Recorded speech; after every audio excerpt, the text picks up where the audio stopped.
안녕하세요. 오늘도 사연살롱을 찾아주셔서 감사합니다.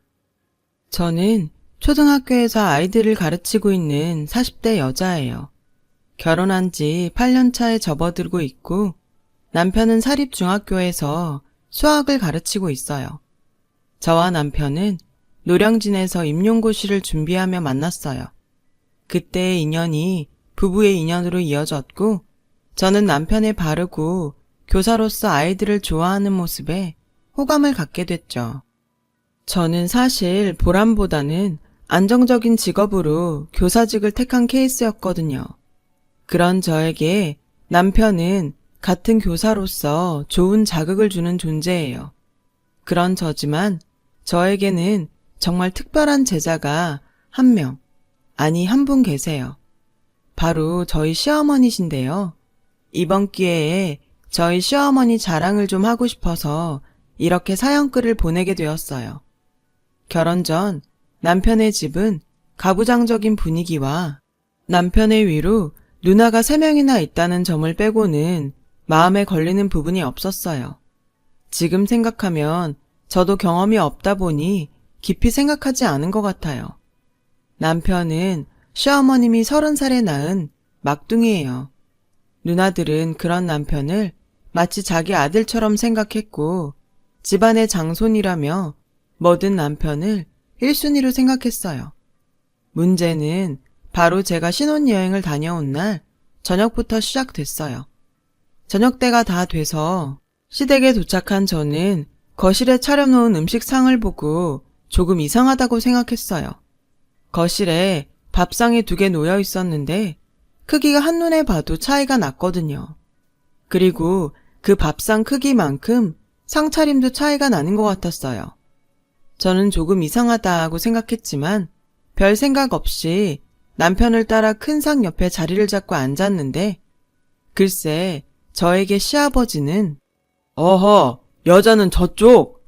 하며 저에게 손으로 작은 상으로 가라고 손가락질을 하시는 게 아니겠어요? 저는 당황해서 눈만 깜빡깜빡했어요. 그러자 남편의 누나들이 저에게 오라며 손짓을 했고 저는 황당하고 어이가 없었지만 신혼여행 다녀온 지 얼마 안 된 탓에 문제 삼지 말자고 생각하며 작은 상으로 갔어요. 그렇게 형님들의 남편들과 시아버지 그리고 저희 남편은 큰 상에 저와 형님들 그리고 시어머니는 작은 상에 앉아 식사를 시작했어요. 그런데 식사를 막 시작하려고 할 무렵 어이, 동치미 없나? 어이, 이것 좀 더 가져와. 어이! 시아버지는 계속해서 자신의 부인인 시어머니를 어이라고 부르며 이것저것을 시키셨어요. 저는 보다 못해 시어머니를 돕기 위해 일어났고 그런 저에게 시아버지는 거기 숭늉 좀 가져와 라고 너무나도 자연스럽게 저를 거기라고 부르시지 뭐예요. 아무리 제가 아랫사람이지만 사람을 그렇게 종부리듯 어이, 거기 라고 부르다니 저는 이건 아니다 싶었어요. 그런데 제가 더 참지 못하는 상황은 그 다음에 일어났어요. 어이, 전에 선물로 받은 법주 가지고 와. 냉장고에 넣어놨어.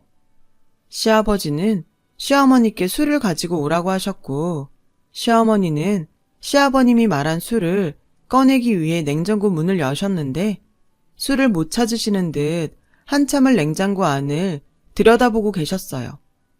거참, 왜 이리 굼떠? 기다리다 목 빠지겠네. 시아버지는 조금도 기다리지 못하고 목소리를 높이셨고 저는 냉장고로 가서 구석에 놓여있는 술병을 하나 꺼내 이게 맞냐고 시아버님께 여쭤봤어요. 거기 적혀 있잖아. 뭘 물어? 찾았으면 빨리 갖고 와. 저는 별것도 아닌 일에 연신 짜증을 내는 시아버지가 불쾌했어요. 그런 제 속마음이 보였는지 시어머니는 냉큼 제 손에 들린 술병과 술잔을 챙겨 시아버지에게 갖고 저는 애써 화를 누르며 다시 작은 상 앞에 앉았는데 아무리 글씨 모르는 바보라도 병만 보면 모르나. 이 봐봐. 딱 봐도 술병이잖아. 저는 제 귀를 의심했어요. 자기 아내를 면전에 두고 그것도 이제 막 시집온 며느리와 사위들이 있는 자리에서 저렇게 대놓고 면박을 주다니 시아버지의 태도에 앞으로의 결혼 생활이 걱정되더라고요. 그때였어요. 아빠는 창피하게 굳이 왜 그걸 말해? 그러니까 쪽팔려. 조용히 해. 못 들었을 수도 있잖아. 못 들었다니. 저는 형님 3명의 목소리를 또렷이 들었고 잔뜩 구박을 받고 자리로 돌아오신 시어머니는 다른 식구들 보기 민망하셨는지 밥이 아직 많이 남았는데 배가 부르다며 당신이 먹은 것들을 치우셨어요. 그 모습에 저는 돌아가신 친정 엄마가 생각이 났고 감정이입이 돼서 마음이 불편했어요. 저희 친정 엄마도 친할머니에게 그렇게 못 배웠다고 무식하다고 식구들 앞에서 구박을 당하시곤 했거든요. 엄마는 그럴 때마다 가족들 몰래 숨어서 우시곤 했는데 그 모습을 보고 자란 저는 시어머니의 그런 모습이 남의 일 같지 않았어요. 그날의 불쾌하고 황당한 일은 그게 끝이 아니었죠. 분위기도 좋지 않은 가운데 전혀 개의치 않은 시아버지는 사위와 남편에게 술을 따라주며 저에게 들으라는 듯 일장연설을 시작하셨어요. 나는 세상에 아무리 남녀 평등이라고 해도 남자가 할 일이 있고 여자가 할 일이 분명히 있다고 생각한다. 그러니 네 처 위한다고 남자가 부엌이나 들락거리고 꼴사나운 짓 하지 마라. 자네들도 마찬가지야. 나는 내 딸이라고 다르게 생각하지 않아. 여자는 여자, 남자는 남자. 알아들었지? 시아버지는 분명 남편과 사위에게 하는 소리였지만 어쩐지 저는 그게 저 들으라고 일부러 그러시는 것만 같았어요. 그리고 마치 그렇게 하기로 한 것처럼 형님들이 저에게 돌아가며 이야기를 하는데 정말 웃기지도 않지 뭐예요. 울케, 나는 같은 여자지만 그래도 가장이 중요하다고 생각해. 요즘 애들은 무슨 남편이 집 어슴인 줄 알고 막 부리는데 그건 아니지. 안 그래? 그래. 지 얼굴에 침 뱉는 건지도 모르고 그러는 거 보면 정말 한심하다니까. 우리 올케는 절대 안 그럴 거지? 그치? 그 소리를 들으니 속에서 스스로 자기 자신을 깎아내리고 행복하시냐고 물어보고 싶었어요. 저는 일부러 형님들 말에 대답하지 않고 일어나 주방에 있는 시어머니를 도우러 갔어요. 그런 제 모습에 형님들은 마음에 들지 않았는지 연신 제 쪽을 쏘아보듯 보더라고요. 어머니, 제가 설거지 할게요. 됐다. 너 가서 더 먹어. 다 먹었어요. 그리고 설거지 많으니까 같이 해요. 같이 하면 금방 끝나잖아요. 시어머니는 제가 살갑게 다가가자 은근 좋아하시는 눈치셨어요. 딸이 셋이나 있는데 그 딸들은 전혀 엄마한테 살갑게 굴지 않았고 저는 그런 시어머니가 측은하게 느껴졌죠. 그렇게 심신이 고단한 자리가 끝나고 신혼집으로 돌아가려고 할 때였어요. 시어머니는 저에게 아이들 가르치려면 목을 많이 사용할 것 같아 담갔다며 당신께서 직접 만든 도라지청을 주셨고 저는 집에 돌아와 유리병에 붙어있는 도라지청이란 글씨를 유심히 봤어요. 결혼 전 남편한테서 시어머니가 글자를 잘 모르신다는 말을 들었거든요. 한 글자 한 글자 정성스럽게 그리신 듯한 그 글씨체가 어쩐지 저는 좋았어요. 아까부터 계속 뭘 보고 있어? 어머니 글씨. 아까 집에 오면서 생각했는데 내가 어머니 글씨 가르쳐 드릴까? 나도 전에 한번 그래볼까 하고 시도했었는데 엄마가 평생 공부를 안 해보셔서 어려워하시더라고. 당신 보기도 그렇고 나 보기에도 민망해 하시고. 남편 말에 조금 고민이 됐어요. 제가 한글을 가르쳐 드린다고 하면 기분이 좋으실 것 같지 않았거든요. 주변의 동료 교사들도 괜히 좋은 마음으로 시작했다가 고부간에 상처만 줄 수 있으니 하지 않는 게 좋을 것 같다고 했어요. 그래서 괜히 긁어 부스럼 만들지 말자는 마음으로 그 마음을 접었어요. 그렇게 1년의 시간이 흘렀어요.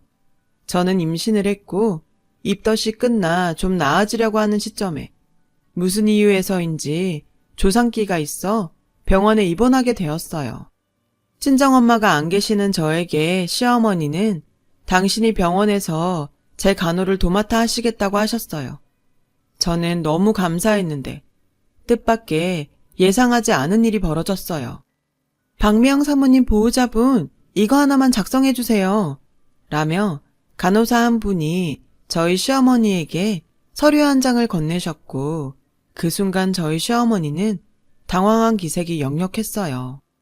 저는 재빨리 제가 적겠다고 달라고 말하려고 했는데 소식을 듣고 큰형님이 병실로 왔고 시어머니는 마치 구세주를 만난 것처럼 큰형님에게 네가 이거 좀 써라 라고 서류를 냉큼 넘기셨어요. 그리고는 민망하다는 듯 음료수를 사오겠다고 병실을 나가셨는데 제가 자고 있다고 생각했는지 아님 아무 생각이 없는 건지 큰형님은 진짜 내가 창피해서 살 수가 없네. 병원에서 까막눈이라고 소문낼 일 있어? 이럴 거면서 뭐하러 병원에 있겠다고? 무식하면 용감하다더니 하고 서슴없이 말했고 시어머니는 지갑을 두고 갔다며 들어와서 그 이야기를 다 듣고 말았어요. 딸 눈치를 보며 지갑을 다시 갖고 나가는 시어머니를 보니 저는 마치 며느리가 아닌 딸처럼 기분이 상했고 정작 자기가 딸이면서 저렇게 자기 엄마를 무시하는 형님의 태도가 정말 이해가 가지 않았어요. 어떻게 자기 엄마한테 저렇게 할 수가 있을까? 소름이 다 돋더라고요. 그리고 그날 저녁 병원으로 와 시어머니와 교대한 남편에게 낮에 있었던 일을 이야기했고 저는 남편에게서 정말 기가 막힌 시어머니의 사연을 듣게 되었어요. 시어머니는 원래 시댁의 식모로 일을 하셨대요. 그것도 지금은 상상할 수 없는 9살의 나이로요. 시어머니의 집이 너무나도 가난해 굶어 죽는 것보다 남의 집 식모살이라도 하면서 끼니라도 해결하라고 시어머니의 아버지는 그렇게 자신의 딸을 남의 집 식모로 보내신 거예요. 손이 귀한 시댁은 자식이라곤 시아버지 혼자밖에 없었고 워낙에 귀하게 오냐오냐 자란 탓에 남자로 태어난 게 무슨 벼슬이라도 되는 듯 그렇게 항상 기고만장하게 사셨다고 하더라고요. 시어머니는 학교에 가고 싶었지만 식모인 처지라 갈 수 없었고 공부를 하고 싶었지만 이른 아침부터 밤 늦게까지 일만 하는 통에 그럴 기회가 없으셨던 것 같아요. 그렇게 시어머니는 시댁에서 식모로 10대와 20대를 보냈고 그 무렵 장가를 간 시아버지는 첫째 부인이 계속해서 아들을 낳지 못하고 딸만 낳자 자신의 어머니와 합세해 부인을 내쫓다시피 하셨대요. 그리고 시아버지는 돈을 벌어 오겠다며 사우디로 떠나셨고 한순간에 양쪽 부모가 모두 사라진 형님 셋을 시어머니는 거의 자기 자식처럼 무려 10년 동안 돌보셨다는데 사우디에서 제법 돈을 벌어오신 시아버지는 훌쩍 큰 딸과 그런 딸을 돌본 시어머니를 보고 마음이 동했나 봐요. 하지만 남편의 할머니는 식모인 시어머니를 며느리로 인정하지 않았다고 해요. 시어머니의 머리를 가위로 죄다 잘라버리시며 결혼을 열렬히 반대했지만 그 난리통에도 시어머니는 남편을 임신해 낳았다는데 나온 아이가 아들이자 할머니는 어쩔 수 없이 울며 겨자 먹기로 결혼을 시키신 거죠. 당신 눈에 흙이 들어가기 전에는 절대 안 된다고 하시던 남편의 할머니는 결국엔 당신 화를 이기지 못해 화병으로 세상을 떠나셨어요. 그 뒤로 좀 편안해질까 싶었더니 돌연 자신의 남편이 그러니까 시아버님이 더 정신적으로 괴롭히며 지금에 이르렀다고 하는 소리를 듣게 됐어요. 요즘 같은 세상에선 도저히 있을 수 없는 이야기에 저는 시어머니의 인생이 너무 가여워서 눈물이 나오더라고요. 그래서 다음날 병실로 온 시어머니의 손을 꼭 잡고 간밤에 결심한 이야기를 꺼냈어요. 어머니, 저 부탁이 하나 있어요. 그래, 뭐든 말해봐. 뭔데? 저랑 같이 글자 공부해 주시면 안 돼요? 뭐? 무슨 뚱딴지 같은 소리야? 저 기훈 씨한테 다 들었어요. 저 정말 아버님도 그렇고 형님들도 그렇고 어머니 무시하는 거 더는 보기 싫어요. 걔가 괜한 소리를 다 했구나. 하루 이틀도 아니고, 그리고 내 나이가 몇인데. 됐다. 그러지 말고요, 어머니. 해요. 네? 내가 이건 정말 처음 하는 소린데 나도 해보려고 했어. 근데 머리가 굳어서 안 되는 걸 어쩌냐. 내가 평생 공부라는 걸 해봤어야지. 어머니, 그래서 선생님이 있는 거예요. 이렇게 선생 며느리가 있는데 뭐가 걱정이세요? 제가 아주 쉽게 가르쳐 드릴 테니까 어머니 우리 해봐요. 네? 아유, 됐어. 이 나이 먹고 창피하게 무슨 글 공부야. 어머니는 한사코 됐다고 거절하셨어요. 하지만 끝내 제 부탁에 딱 한 달만 해보시기로 약속을 하게 되었어요. 저는 병원에 있는 동안 거의 시어머니와 1대1로부터 자음 모음을 익히고 낱말과 문장을 만들며 공부했어요. 제가 퇴원을 하고 나서도 늘 저희 집에 오셔서 1시간에서 2시간은 저와 공부를 계속하셨고, 그렇게 약속한 한 달이 지나자 어머니는 간단한 글씨를 읽고 쓰실 수 있게 되더라고요. 어머, 진짜 신통방통하다. 그동안 모르고 지나갔던 간판 글씨가 정말 거짓말처럼 읽히는 거야. 마치 안 보이던 게 보이는 것 같은 기분이 드는 게. 그래서 사람들이 글씨 모르면 까막눈이라고 하는가 보다. 그거 봐요, 어머니. 이렇게 금방 하실 수 있잖아요. 우리 어머니 가만 보니까 머리도 엄청 좋으셔. 여기서 더 열심히 하면 글씨는 뭐 다 읽고 쓰시겠는데요? 정말? 네가 보기에 나 정말 할 수 있을까? 당연하죠, 어머니. 어머니 같은 머리면 검정고시 공부도 거뜬히 하실 수 있어요. 검정고시? 그 졸업장 같은 시험? 네, 요즘은 검정고시로 고등학교 졸업과정까지 다 할 수 있어요. 학교를 다니지 못해 늘 한이었던 시어머니는 제가 말한 검정고시라는 말에 가슴이 뛰는 것 같다고 하셨어요. 예전엔 그저 남들처럼 글만 좀 읽고 쓰면 좋겠다고 생각했는데 학력을 가질 수 있다는 말에 시어머니의 눈가의 주름 옆으로 초롱초롱한 눈빛이 보였어요. 그 후 저희 시어머니는 처음으로 공부다운 공부를 시작하셨어요. 그리고 공부에 완전히 빠지셨고 어릴 때 배우고 싶었지만 못 배운 서름을 폭발하듯 밤이면 돋보기를 끼시고 눈이 빠지게 검정고시 공부를 하셨죠. 그 사실은 시어머니의 부탁으로 시아버지와 형님들에게 비밀로 하셨는데 그 이유는 설명하지 않으셔도 대충 알 것 같아 여쭤보지 않았어요. 그렇게 저는 출산을, 시어머니는 검정고시를 치렀고 저는 처음 겪는 출산의 고통에 그리고 무사히 아이를 낳았다는 안도감에 엉엉 울고 시어머니는 난생 처음 시험에서 합격을 하셔서 서로 껴안고 엉엉 울었어요. 서로 잘했다, 장하다 하면서요. 시아버지와 형님 셋은 이게 다 무슨 광경인가 싶어서 어리둥절한 눈치셨죠. 시아버님은 제가 낳은 아기가 아들이라는 것에 기뻐하시며 저에게 처음으로 100만 원이라는 용돈을 손에 쥐어주시더군요. 그러면서 네가 둘째도 한씨 집안 아들을 낳으면 내가 그땐 너한테 500만 원 주마. 이러시는 거예요. 이게 지금 갓 출산한 며느리에게 할 소린가요? 저는 그날 이후 뭐 아니면 도다 하는 심정으로 이 뿌리부터 썩은 한씨 집안을 완전히 바꿔놓기로 마음 먹었어요. 남편과 시어머니는 당연히 말렸지만 태어난 아이를 위해서라도 절대 포기할 수 없었어요. 요즘이 어떤 세상인데 남녀 차별을 가족끼리 하면서 산답니까?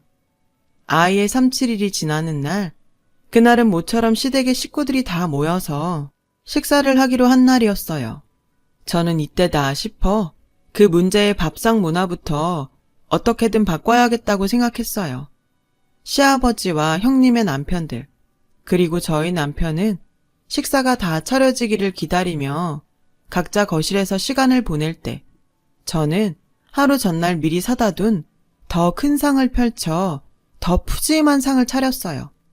이왕 크기로 차이가 날 바엔 더 큰 상에 더 잘 차려놓고 먹자 하는 심상이었죠.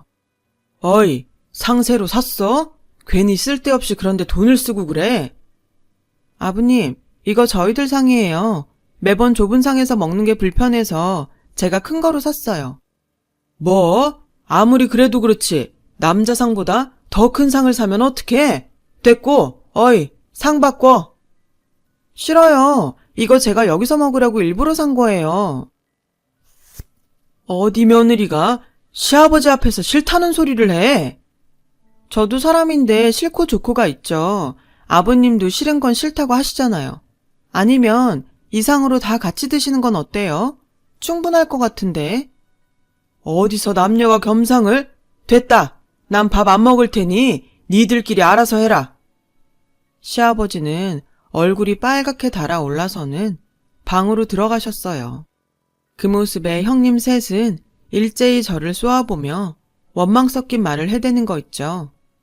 울케, 왜 괜한 짓을 해서 집안 분위기를 흐려놔? 나는 작은 상에 먹어도 상관없어.